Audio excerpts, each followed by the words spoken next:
ఒకానొకప్పుడు ఒక ఊరిలో ఒక అమాయకపు పిచ్చుక ఉండేది.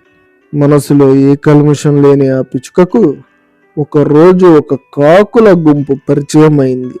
ఆ కాకులతో పిచ్చుకకి స్నేహం ఏర్పడింది. పిచ్చుకకి అందరూ చెప్పారు, ఆ కాకులతో స్నేహం చేయొద్దు, అవి మంచివి కావు అని. కానీ ఆ పిచ్చుక ఎవరి మాట వినలేదు.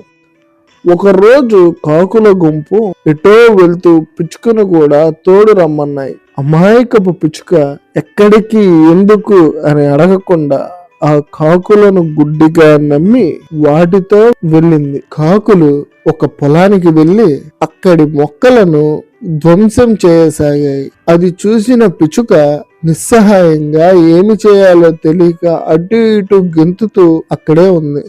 ఇంతలో ఆ పొలం రైతులు పరిగెత్తుకుంటూ వచ్చి పెద్ద పెద్ద కర్రలతో ఆ కాకుల్ని కొట్టడం మొదలుపెట్టారు. కాకుల గుంపుకు ఇది అలవాటైన పనే. అవి తుర్రున ఎగిరిపోయాయి. కానీ పిచ్చుక రైతులకు దొరికిపోయింది. బాబోయ్ బాబోయ్, నా తప్పేమీ లేదు, నేను అమాయకురాల్ని, నేనేమీ చేయలేదు, నన్ను వదిలేయండి అని పిచ్చుక ప్రాధేయపడింది. కానీ పంట నాశనం అవడం వల్ల కోపంతో ఉన్న రైతులు పిచ్చుక మాట నమ్మలేదు కదా. దాని వైపు అసహనంగా చూసి మరో 2 దెబ్బలు గట్టిగా వేశారు. అంతే, ఆ పిచ్చుక అక్కడికక్కడే మరణించింది. పిల్లలు, ఇందులోని నీతి ఏమిటి?